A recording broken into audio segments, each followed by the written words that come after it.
Dalam nama Bapa dan Putra dan Roh Kudus. Amin. Shalom aleihim. Berjumpa lagi dengan saya pada perenungan hari ini tanggal 2 Desember 2022. Berserulah kepadanya, ia menjawab. Bacaan liturgi hari ini diambil dari Yesaya 29 ayat 17 sampai dengan 24 dan Injil Matius 9 ayat 27 sampai dengan 31. Saudara-saudaraku yang terkasih di dalam kasih Kristus, tentang kelahiran Yesus Tuhan kita, saudara, telah dinubuatkan oleh para nabi, terutama Nabi Yesaya. Sebab itu Tuhan sendirilah yang akan memberikan kepadamu suatu pertanda. Sesungguhnya seorang perempuan muda mengandung dan akan melahirkan seorang anak laki-laki, dan ia akan menamakan dia Immanuel. Yesaya 7 ayat 14. Akan kuasa yang ada pada Yesus pun dinubuatkan oleh Yesaya seperti pada bacaan pertama hari ini, saudara.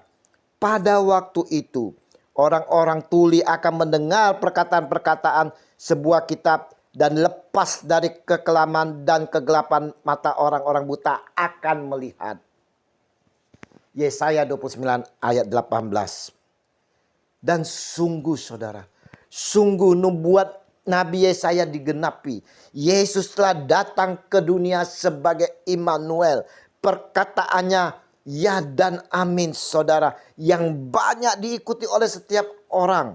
Dalam namanya telah banyak kuasa mukjizat-mukjizat terjadi, saudara. Seperti di dalam Injil hari ini, Yesus menyembuhkan mata orang buta sehingga dapat melihat kembali.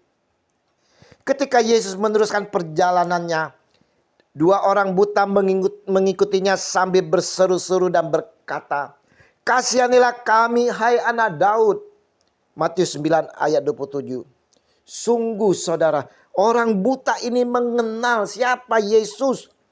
Walaupun tak dapat melihat, ia tahu dan mengenal karena sering mendengar nama Yesus yang tersiar luas saat itu.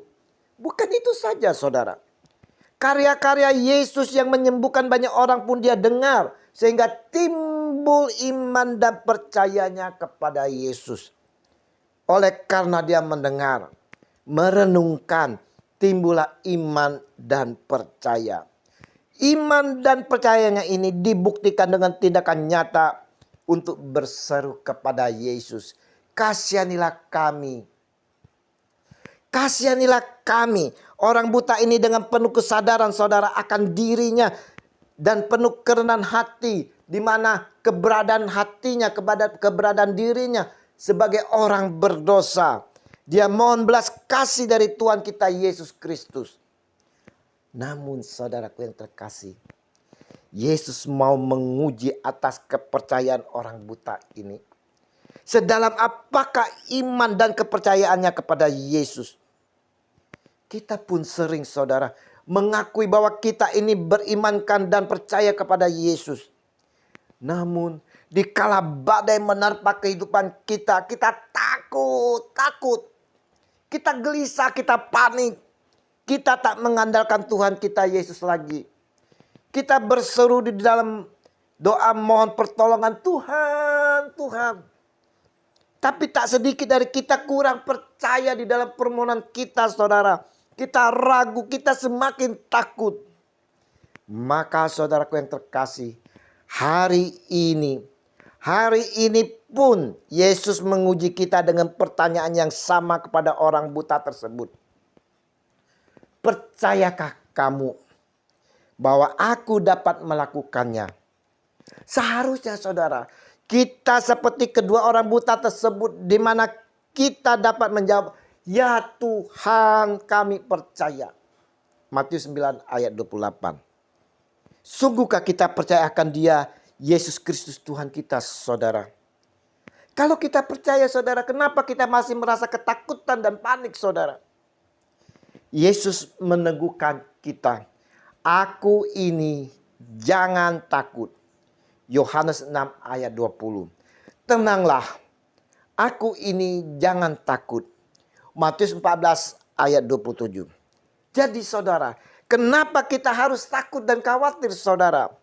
Dia yang telah dijanjikan oleh Allah Bapa dan telah dinubuatkan oleh Nabi Yesaya telah datang, telah hadir di dunia ini dan telah masuk ke dalam hati kita. Jadi saudara, jangan takut. Apapun keadaan kita saat ini saudara. Mungkin kita atau saudara kita, kerabat kita sedang terbaring lemah di tempat tidur karena sakit penyakit yang lama. Atau mungkin sudah merasa putus asa karena dokter sudah mengangkat tangan sebagai pertanda ketidaksanggupan menangani sakit yang diderita. Ataupun permasalahan ekonomi saudara yang mana tak mencukupi kebutuhan kita. Mungkin juga kita putus asa dengan permasalahan anak-anak kita. Jangan berputus asa. Karena bagi orang percaya pengharapan itu selalu ada saudara. Berserulah kepada Tuhan, berserulah kepada Tuhan Yesus dan mohon belas kasih-Nya. Karena Dialah adalah Tuhan pencipta, pemelihara dan penyelamat. Allah yang menyembuhkan, Allah yang memulihkan, Allah yang memberkati kita saudara. Dialah yang memikul kelemahan kita dan menanggung penyakit kita. Matius 8 ayat 17. Ini merupakan penggenapan dari nubuat yang disampaikan oleh Nabi Yesaya. Tetapi sesungguhnya penyakit kita lah yang ditanggungnya dan kesengsaraan kita yang dipikulnya. Padahal kita mengira dia kena tulah, dipukul dan ditindas Allah. Yesaya 53 ayat 4. Dan ingat saudara, oleh bilur-bilurnya kamu telah sembuh. 1 Petrus 2 ayat 24b. Kisah dua orang buta yang mencari-cari Tuhan Yesus pada Injil hari ini dikarenakan mereka sangat membutuhkan kesembuhan dari Tuhan kita Yesus Kristus. Meski mereka buta namun mereka percaya saudara bahwa Yesus mampu membuat kesembuhan kepada orang yang percaya kepadanya. Tekad mereka untuk bertemu Yesus membuahkan hasil setelah hati mereka diuji. Kita melihat proses kesembuhan tidak secara otomatis saudara. Tidak secara otomatis dilakukan saat kita bertemu Yesus. Ada proses saudara. Ada proses. Ketika bertemu orang yang sakit, dua orang buta, Yesus tidak memulai dengan pertanyaan. Berapa banyak uangmu? Kamu berasal dari gereja mana? Namun yang ia tanyakan saudara, percayakah kamu bahwa aku dapat melakukannya? Ada banyak orang Kristen saat ini secara fisik saudara tidak mengalami kebutaan secara fisik. Mata jasmani mereka dapat melihat apapun. Tetapi saudara ingat, mata rohaninya buta seperti pelayan Elisa yang tak mampu melihat kebesaran kuasa Tuhan. Sedikit saja dihadapkan pada masalah atau kesulitan saudara, mereka sudah diliputi oleh ketakutan. Mereka lupa dengan pertolongan Tuhan dalam hidupnya di waktu-waktu lalu. Inilah diri kita saudara. Kita diingatkan oleh pemazmur, pujilah Tuhan hai jiwaku dan janganlah lupakan segala kebaikannya. Dia yang mengampuni segala kesalahanmu, yang menyembuhkan segala penyakitmu. Dia yang menebus hidupmu dari lubang kubur, yang memahkotai engkau dengan kasih setia dan rahmat. Dia yang memuaskan hasratmu dengan kebaikan sehingga masa mudamu menjadi baru seperti pada burung raja wali. Wow, haleluya. Mazmur 103 ayat 2 sampai dengan 5. Saudaraku yang terkasih, perenungan hari ini dalam masa Advent, kita diingatkan bahwa janganlah takut saudara. Jangan takut akan persoalan yang kita hadapi dalam hidup ini. Beriman teguhlah kepada Yesus Tuhan kita. Dialah Sang Immanuel yang dijanjikan dan dinubuatkan oleh Yesaya. Berserulah mohon belas kasih Allah di dalam nama Yesus Kristus dengan penuh iman yang teguh dan penuh percaya. Ketakutan hanya akan membawa kita untuk mempercayai hal-hal yang buruk terjadi. Seperti yang Ayub katakan, karena yang kutakutkan itulah yang menimpa aku, dan yang kucemaskan itulah yang mendatangi aku. Ayub 3 ayat 25.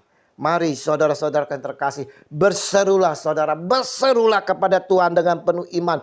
Sebab Ia menjawab setiap keluhan, penyakit dan penderitaan.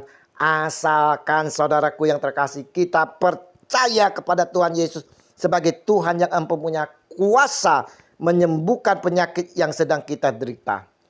Percayalah kepada Tuhan Yesus sebab Ia mampu melakukan yang terbaik kepada kita. Amin. Dalam nama Bapa dan Putra dan Roh Kudus. Amin. Shalom Aleihim.